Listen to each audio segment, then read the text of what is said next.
Yes, people, welcome back to the 1894. I'm there. I've got Joe here today for the first review of the Premier League season. It's Tottenham. We're after losing. Let's get into it.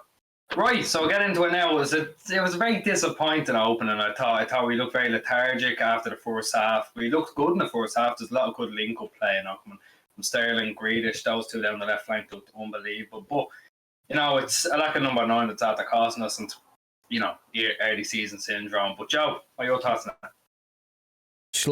Too slow, pre-season-esque. It was not a good watch. I think I said at half-time, something will give at some point in the game. And something did give. A mistake defensively cost us. Again, it was a bit part defence. I'd say 3 out of the 4 probably wouldn't have normally started. At least 2 anyway.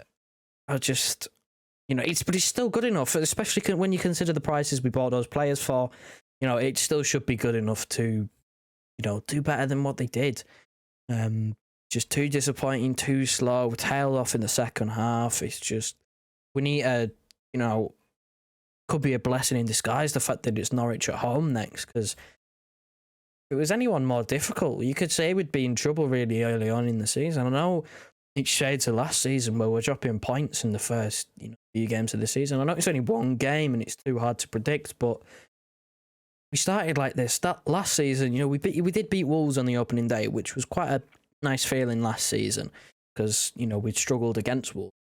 And it was just performances like West Ham, like West Brom, like Leeds, where we drop stupid points, individual errors. It's just, I don't want that to happen again, but I just feel like it's inevitable with the current shape of our squad. Yeah, no, completely. You're 100% right. There's a very good chance at the start we can just fall off and get left behind. But one of those defenders you're alluding to is obviously Benjamin Mendy, who had his. Now, I know there's a catalogue to pick on, but it was probably his worst performance in the City shirt. I swear to God, he gets the ball away about 10 times. It was just constant kicking it. He tried to link it up with Sterling and Grealish, trying to tell them where to move, and that he was useless. The only time he did that and good was intercepting it once. The rest of it was just passing it away, selling Ake short, selling Fernandinho short. He was horrifically out of position for the second goal. Joe picked up on stream. He was just jogging back. It was a disgraceful performance. I'm actually going to let him talk about it now because I know he has a bit more to say about it than I do. It was incredibly poor. You could see why he's at best, I'd say third choice. I'd rather have a Cancelo at a left back over him because at least I know he can do a job defensively better than Mendy can. He's so poor. He's lost all of his pace, his strength, his mobility. He's got nothing left, especially at this level. He's done. He's finished at this top level. I'm just struggling to see an avenue where he can buy. You start the season, you see on Twitter, City Twitter, some people are like, oh, this is Benjamin Mendy's going to have a good season. He's going to pick it up. And he just, season after season is disappointing. We saw him in pre-season. He looked pretty good, but that's when he was playing Blackpool, Barnsley and Preston. He coming against Leicester, yeah, he was okay, but Leicester are a good side. He needs to be more than okay against Leicester. He comes into Spurs, which is, I'd say arguably a tougher game given the context of the stadium and our performances against Spurs. He comes into that against the likes of Son, who usually score against us, and he puts in an absolute shocker of a performance. It was really poor. There were times where he wasn't making a good run or offering support, and we'd given the ball away because he's just not there to help on that left hand side. He might be wide, but he's either too far back, or, he's not in a position to receive the pass because there's a player in the way of the player who's got the ball. He's not fast enough to get back defensively as he once was. He's probably sprinting. That's probably him sprinting. But it looks like he's jogging because he just doesn't have any pace anymore. He hasn't got it. And you can see we're a much, much better team when we put someone else there. We could put Ake there. Reports played there in previous seasons. Cancelo, Zinchenko, just anyone else there just looks miles better. Even if it's not their natural position, they still just look miles better. Yeah, no, it was appalling. Now, I remember, I think it was in the first half, Lucas Moura just shoves them off the ball. Now, Benjamin Mendy is what? 6'1", Joe, 6'1" and built like a brick shit house, and he got put off the ball by someone smaller than me. That's just not on. And the fact of the matter is, he's just not good enough. It's time to get him to go. Cut any losses you can. He's shit. And it's time to get him out. Right, we'll get into the rest of the squad now. So in goal we had Edison, gave him a 6. Could have done a bit more for the goal, you know. He just wasn't all there. Cancelo, we've given a 5 to. I thought he was crap. He was great going forward. I really thought he was good going forward. But then when his distribution, whether it be to Mahrez or it be to the midfield, awful. Get the ball away good 4 or 5 times. 5. Diaz and Ake both got 7s. I thought they were pretty good. Ake came out like he had something to prove, and he was just constantly like, we know how poor he does usually be with the aerial duels, constantly winning headers. I was pretty impressed by him. Diaz, standard really. Mendy, 1 shy. Fernandinho, he was pretty good in the first half. He carried his first half performance into the second half. Probably would have given him man of the match. But before we get into the rest of them, Joe, what do you think of that? Yeah, I mean, at first on the watch along, we were puzzled as to why Edison doesn't dive, and then you look back at it again and again and again, and you look, okay, well, there's about 3 players that it bypasses. You know, if he dives early, then it might take a deflection, and he's, you know, got no chance. But he made a couple of decent, like, you know, come out and get the ball saves. Yeah. In the second half, towards the end, to keep it at 1-0, you know, when they tried them balls in behind. Mendy 1, just skip over that, we mentioned him enough. Ake and Diaz were the best in the back 4, you know. Ake was just, he came out with a point to prove. He won the aerial duels. Diaz, standard performance. Cancelo, I thought his positioning defensively was, you know, it was pretty good defensively. He was always in the right position against their forwards. And obviously he was picking up good positions going forward, but it was just either that final ball or, you know, the link-up play coming into the midfield was just slightly off, and it was just incredibly rusty. And Fernandinho he had some insane stats at half-time in terms of his duels and his tackles. It's just, I think he kind of showed his age a little bit in the second half because he is 36. There's no need to panic yet. In a normal game, you wouldn't really notice it because most of the time we'd be winning by that point. Yeah, that's a fair point. I mean, I think he has every right to be blown out of his arse after playing that much at 36. But getting on to the next one, I think we gave Gundogan a 5. I thought he was absolutely fucking woeful. Passes going here, there, and everywhere, never really reaching the target. Just nothing. It's absolutely nothing. But the man beside him showed a good few glimpses of what he can do. It was Grealish. He was moving forward. He's almost playing as advanced as a false 9 role most of the time. I thought the way he settled in when we were playing the 4-4-2, I thought it was great.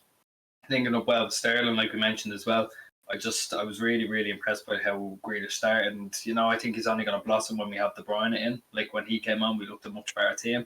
When hopefully we get Kane or another 9, yeah, I think he's only going to flourish. But before we get into the front line, Joe, what do you make of Grealish in his debut?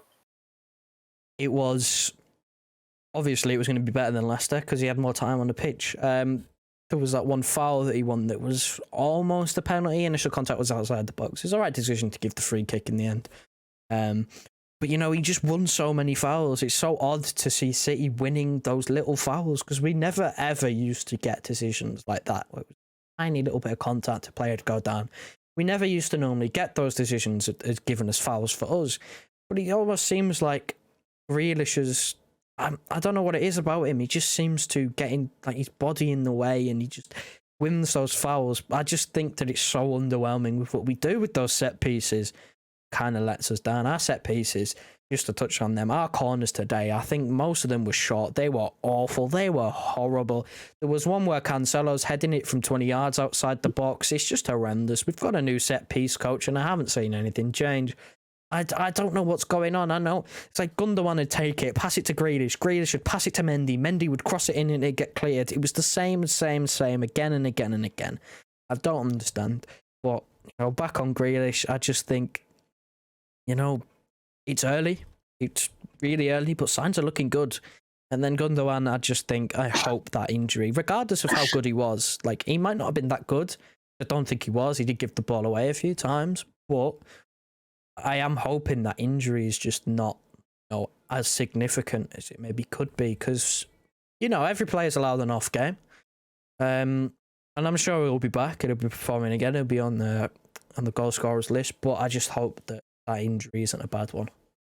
Yeah, I think Guardiola said it's going to be reevaluated tomorrow. He looked in some severe pain, also could easily be a dislocated shoulder or something. Let's hope not, though. Getting into the front line though, we gave Sterling a 7. I thought he was very good. He looked a bit lively. I think the link up with Grealish was amazing. Then the other side of it, we had Mahrez missed 1 or 2 crucial chances, especially the one just before half time that I had fucked him put it in, but he didn't put it in. We lost. So look, what can you do? He has had a great pre-season. I think it's only going to kick on. And then Ferran Torres, who missed an absolute sitter and just wasn't anywhere for the rest of the match. I think we tried getting involved with long balls over the top. Didn't work. It's not working. We're gonna need something else. We're gonna need someone who has that striking ability and who can link up the play properly. Torres just isn't that. He's not that, but he can become that, and I have faith in him. But just now, he's not a striker for a Premier League winning team. Just before I wrap up, Joe, what are your thoughts? Front three. I am still absolutely baffled as to how Sterling was the first to be taken off the pitch. I am still shocked. I think, again, Pep and his substitutions, they just don't go hand in hand. So last season, he would complain that the Premier League would only give him 3 and the other competitions would give him 5, but he'd still, misuse the ones that he had. I think that, you can misuse substitutions when you're winning, because it's fine. It doesn't matter who you bring on if you're winning. It doesn't matter. You usually bring on players to get them some minutes.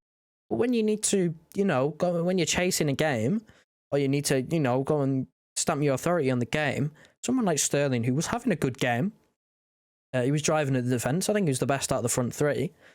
I just don't know why he was taken off. I just think Torres was anonymous, and yeah, all right, being a number 9, you can be anonymous sometimes, and all you need to do is you get a goal and you've done your job. And he did miss that chance to get that goal that would have seen him maybe a bit higher and us maybe not, losing all 3 points and getting nothing at all. We might have got a draw. You never know. I just think you take him or even Mahrez off or even Gundogan off, change the system about it. But you just don't take Sterling off. It's a good game. Mahrez just, I don't know what's happened. Our 3 pre-season, performers, Mahrez, Gundogan, even Mendy to an extent. Those are the 3 in pre-season that look pretty good. They kind of failed to deliver. I'm just hoping that it's just a blip for, them, and they, come back and have a good performance against Norwich next week. And it's overall poor, really, from the whole team. There was no standouts. They were all, average or decent at best, really. There was no one that you could say, yeah, he had a good game. Right, so they were our player ratings for the game against Tottenham. I thought it was very poor overall. I'm sure you all agree. But whatever is a challenge, let us know in the comments. We're trying to hit 400 subscribers very, very soon. We're trying to get there before the next couple of months. So whatever you could do, help that, like, comment, share around, subscribe, do whatever you can. That would be highly appreciated. So yeah, we'll see you from Norwich next week.